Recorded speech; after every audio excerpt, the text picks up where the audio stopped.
I wasn't forced They're to marry getting him closer. because he loved me. I know. Stay calm. I was chosen because I could die. That's what they needed. Not a wife. Not a partner. A body that looked like mine.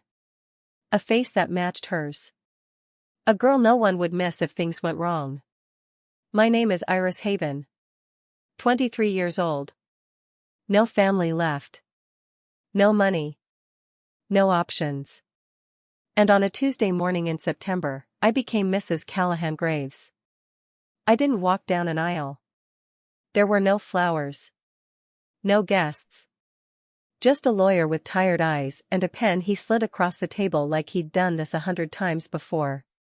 Maybe he had. Sign here. My hand shook. And here. The room smelled like leather and old wood. Expensive. Cold. Initial here.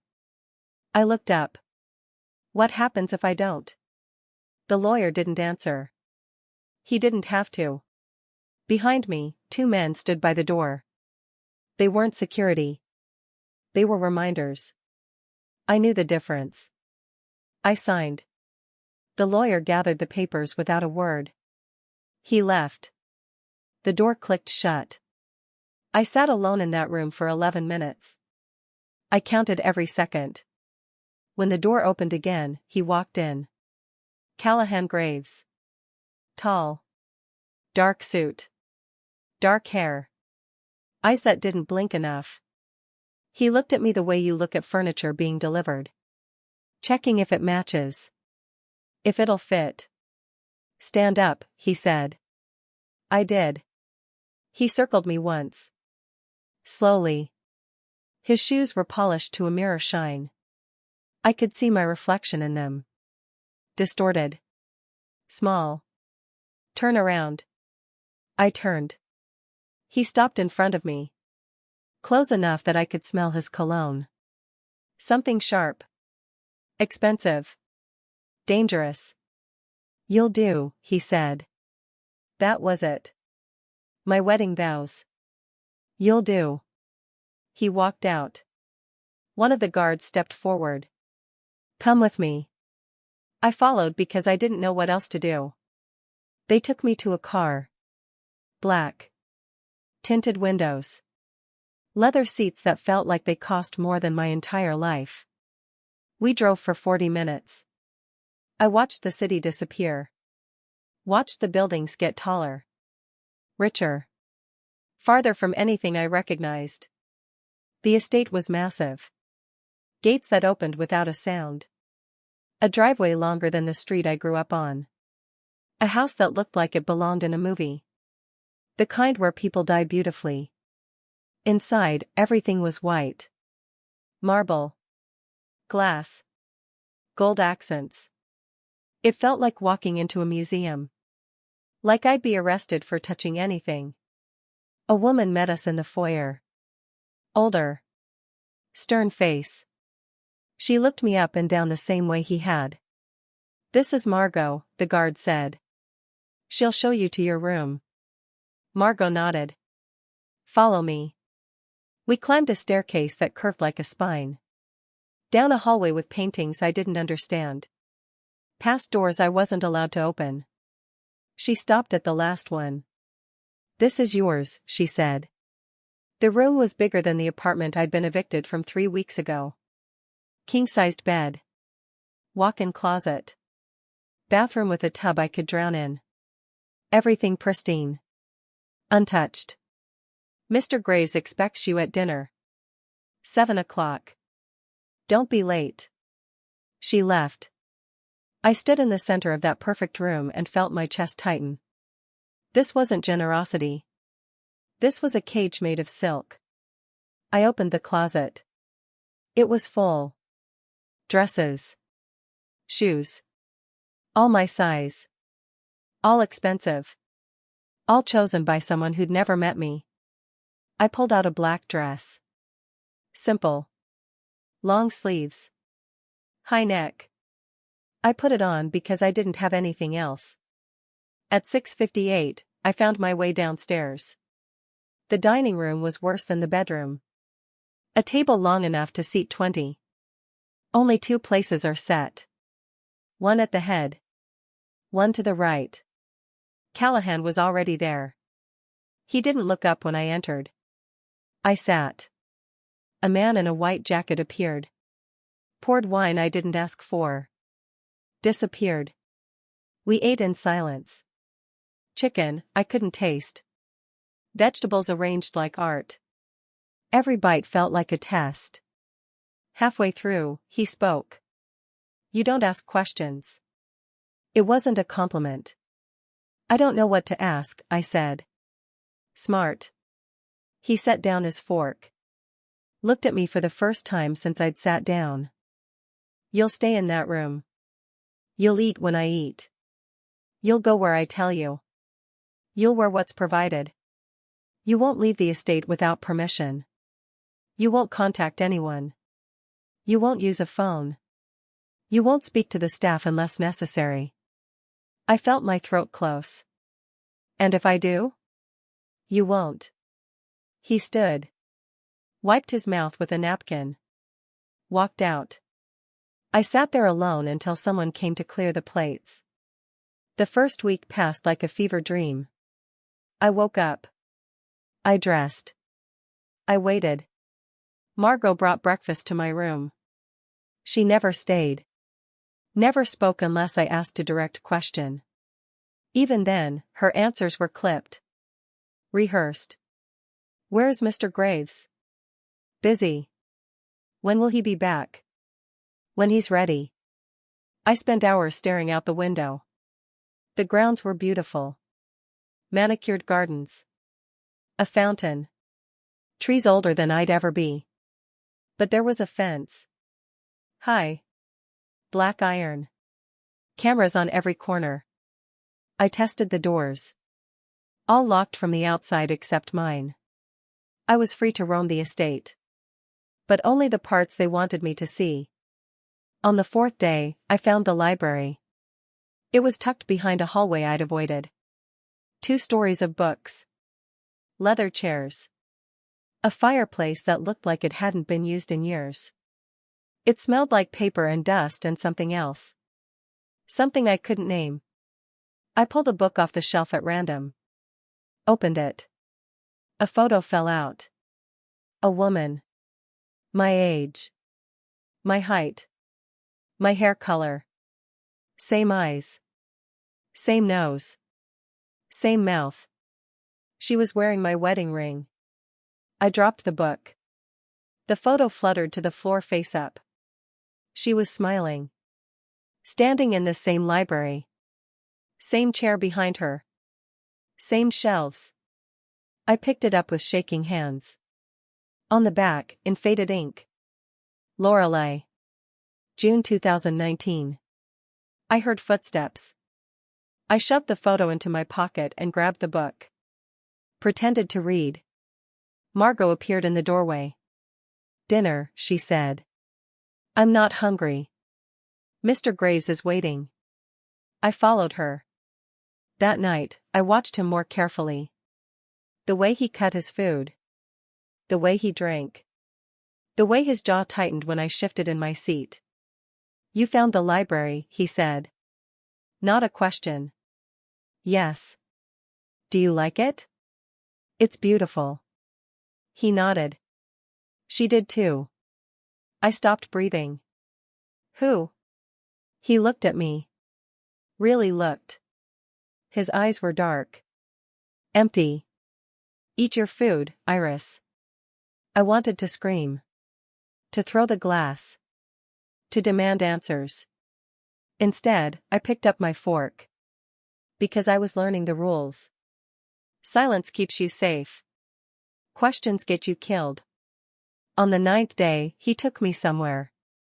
Get dressed, Margot said at 8 a.m., something formal. I chose a navy dress. Heels that pinched. Margot did my hair. Tight bun. No loose strands. She applied makeup I didn't recognize. Made me look older. Sharper. Callahan was waiting by the car. He opened the door himself. I got in. We drove for an hour. Into the city. Past buildings I'd only seen on postcards. We stopped in front of a hotel. The kind with doormen and chandeliers visible from the street. Stay close, he said. Don't speak unless I tell you to. We entered through a side door. Up a private elevator. Down a hallway where two men nodded at Callahan and ignored me completely. We entered a suite. 6 men. All older. All watching me like I was a specimen. This is my wife, Callahan said. I forced a smile. One of them stepped forward. Gray hair. Cold smile. She looks just like her. Callahan's hand found the small of my back. A warning. She's nothing like her, he said quietly. The man laughed. But it wasn't friendly. They talked. Business. Numbers. Names I didn't recognize. I stood beside Callahan like a prop. Like decoration. Like proof. At one point, someone asked me a question. Do you understand what your husband does? I looked at Callahan. He gave the slightest nod. No, I said. They laughed. We left 20 minutes later. In the car, I finally spoke. Who was she? Silence. The woman in the photo. Lorelei. Who was she? His jaw tightened. Someone who asked too many questions. My blood went cold. I stopped exploring after that. I stayed in my room. Read the books Margot brought. Ate meals that tasted like nothing. Counted the hours until I could sleep and forget where I was. But at night, I dreamed of her. Lorelei. In my dreams, she was running. Through the garden. Through the hallways. Away from something I couldn't see. And every time, she turned to look at me. Her mouth moved. Run. I woke up sweating. On the 16th day, I found the second photo. It was in a drawer in the library. Hidden under old maps and yellowed newspapers. Lorelei again. But this time, she wasn't smiling. She was sitting at the dining table. Same seat I sat in. Same empty expression. Same ring. Same dress. I turned it over. Insurance. December 2019. I heard his voice behind me. You should put that back. I spun around. Callahan stood in the doorway. Arms crossed. Expression unreadable. What does this mean? I held up the photo. My hand shook. What am I? He walked toward me slowly. Took the photo. Looked at it for a long moment. You're a precaution, he said. For what? For when they come for me.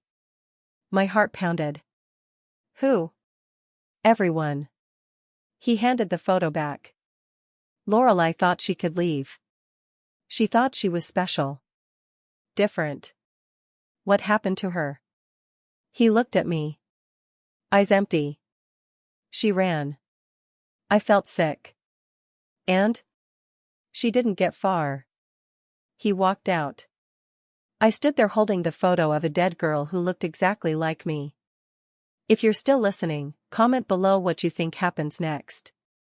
And don't forget to like this video so we can bring you more stories like this. I started paying attention after that. To the guards. To the cameras. The way Margot watched me when she thought I wasn't looking. I started mapping the estate in my head. The locked doors. The blind spots. The places no one went. I wasn't planning to run. Not yet. But I needed to know how. On the 23rd day, everything changed. Callahan came to my room. It was late. Past midnight. I was already in bed.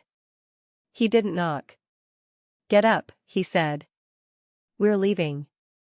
Where? Now, Iris. I got dressed. Jeans. Sweater.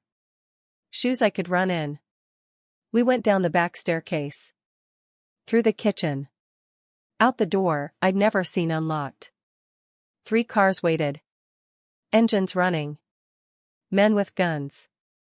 "Get in," Callahan said. I did. We drove fast. No headlights. No talking. I looked at him. "What's happening?" "Someone made a move." "Against you?" "Against us." "Us?" Like I was part of this. Like I'd chosen this. We arrived at a warehouse. Dark. Empty. The kind of place where people disappear. Callahan got out. One of the guards opened my door. "Stay in the car," Callahan said. "Why did you bring me?" He looked at me. And for the first time I saw something human in his eyes. Fear. Because if they're coming for me, they'll want proof I'm vulnerable. And I'm the proof. He didn't answer. He walked inside. I sat alone in the dark. 15 minutes passed. Then I heard it. Gunshots. I ducked. Covered my head. The guard beside the car didn't move. Didn't even flinch. More shots. Shouting. Then silence. The guard opened my door. "Come." "No." "Now." I got out on shaking legs.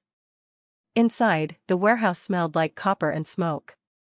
Callahan stood in the center. Blood on his shirt. Not his. 3 men on the ground. Not moving. He looked at me. "See?" I didn't understand. "They thought you were her," he said. "They thought I'd make the same mistake twice." "What mistake?" He walked toward me. Stopped inches away. "Caring." I felt tears burn my eyes.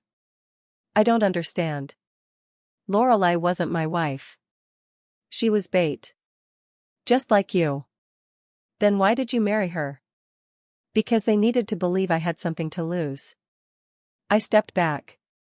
"And me?" "You're the replacement." My stomach turned. "For what?" "For when they try again." I looked at the bodies on the ground. At the blood. At the gun still in his hand. "You're going to get me killed." "No." He holstered the gun. "I'm going to keep you alive long enough to keep me alive." "That's the same thing." He smiled. It was the cruelest thing I'd ever seen. "Exactly." We didn't speak on the drive back. I sat in the back seat. Stared out the window. Watched the city lights blur into nothing. When we arrived at the estate, I went straight to my room. I locked the door. I pulled out the photo of Lorelei. I looked at her face. Her eyes. Her smile. And I understood. She'd been exactly where I was.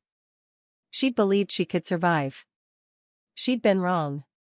I ripped the photo in half. Then I started planning. The next morning, I asked Margot a question. "Where's the security office?" She paused. "Why?" "I want to see it." "That's not allowed." "I'm Mrs. Graves." "I'm allowed anywhere." She stared at me. Then nodded. She led me down a hallway I'd never been in. Past the east wing. Down a staircase that smelled like concrete. The security office was small. Screens everywhere. Cameras covering every inch of the estate. A man sat at the desk. He looked up. "Mrs. Graves. I want to see the footage from December 2019. He glanced at Margot. She said nothing. "I don't." "Show me." He hesitated. Then he typed something. Pulled up a file. The screen flickered. Lorelei appeared. She was running through the garden. Just like in my dreams. She reached the fence. Climbed. Slipped. 2 guards caught her. She screamed. They dragged her back inside. The footage cut to the library. Callahan was there. Calm. Watching her. She was crying. Begging. He said something I couldn't hear. Then he walked out. The guard stayed. The screen went black. I felt bile rise in my throat. What happened to her? The man at the desk didn't answer. Margot touched my arm. Come. I followed her out. In the hallway, I stopped. Where is she now? Margot looked at me. Her eyes were sad. The garden. I felt my knees buckle. She's buried there? Margot nodded. I ran. I found the spot. It was near the fountain. Under a willow tree. No headstone. No marker. Just fresh flowers. Someone had been visiting. I knelt. I touched the dirt. I'm sorry, I whispered. Don't be. I turned. Callahan stood behind me. She made her choice, he said.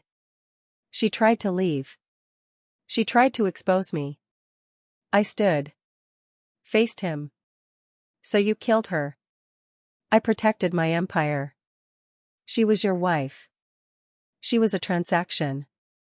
I felt something break inside me. And me? He stepped closer. You're smarter than she was. How do you know? Because you're still alive. I looked at him. Really looked. And I saw it. The exhaustion. The paranoia. The fear he hid behind every cold word. He wasn't untouchable. He was terrified. What happens when I'm not useful anymore? I asked. He didn't answer. Because we both knew. That night, I made my decision. I wasn't going to run. I wasn't going to beg. I was going to survive. And to survive, I needed to become valuable. Not as bait. As something he couldn't replace. I started studying him. His routines. His meetings. His enemies. I listened at doors. I watched the guards. I learned names. Faces. Patterns. Margot noticed. Be careful, she said one morning. Of what? Knowledge is dangerous here. So is ignorance. She almost smiled. On the 41st day, Callahan's associate came to the estate. The same man from the hotel. Gray hair. Cold smile. I was instructed to join them for dinner. I wore red. Lorelei's color. He noticed. You're different tonight, he said. Am I? Callahan watched me. Silent. Lorelei was timid, the man continued. You're not. Maybe she was just smart enough to hide it. He laughed. Maybe. After dinner, Callahan called me to his office. I'd never been inside. It was exactly what I expected. Dark wood. Expensive art. A desk that looked like a throne. What are you doing? He asked. What do you mean? You're changing. You told me to survive. I'm surviving. He studied me. By becoming her? By becoming better than her. He smiled. It almost looked real. Dangerous game. I learned from the best. He poured 2 glasses of whiskey. Handed me one. To survive, he said. I raised my glass. To insurance. We drank. Weeks passed. I became a fixture at his meetings. A presence at his dinners. A name people started to recognize. Mrs. Graves. I played the part perfectly. Polite. Poised. Just ignorant enough to seem harmless. But I was listening. I learned about the shipments. The routes. The people who wanted him dead. I learned about the detective who'd been investigating Lorelei's disappearance. I learned about the rival family waiting for him to slip. And I learned about the man he trusted most. Marcus. His second in command. The one who'd helped him bury Lorelei. On the 63rd day, Marcus came to me. It was late. I was in the library. Mrs. Graves. I looked up. Marcus. I need to show you something. What? Not here. I followed him. We went to the basement. A part of the estate I'd never seen. He unlocked a door. Inside was a room. Small. Empty. Except for a chair. And dried blood on the floor. I felt my stomach turn. This is where he brought her, Marcus said. When she tried to leave. Why are you showing me this? He looked at me. Because you're planning something. My blood went cold. I don't know what you mean. Yes, you do. He stepped closer. And I want to help. Why? Because I'm tired of cleaning up his mistakes. I didn't trust him. But I didn't have a choice. What do you want? I asked. The same thing you do. Out. We started meeting in secret. Marcus gave me information. I reassured him. He told me about Callahan's debts. His enemies. His weaknesses. I told him I wouldn't run. Then what will you do? He asked. I'll replace him. He laughed.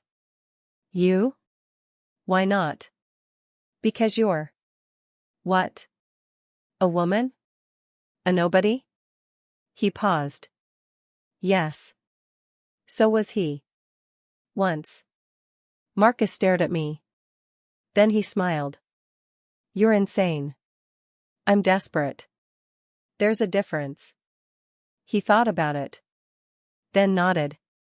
I'll help you. But if you fail. I won't. On the 87th day, Callahan's enemies made their move. A bomb.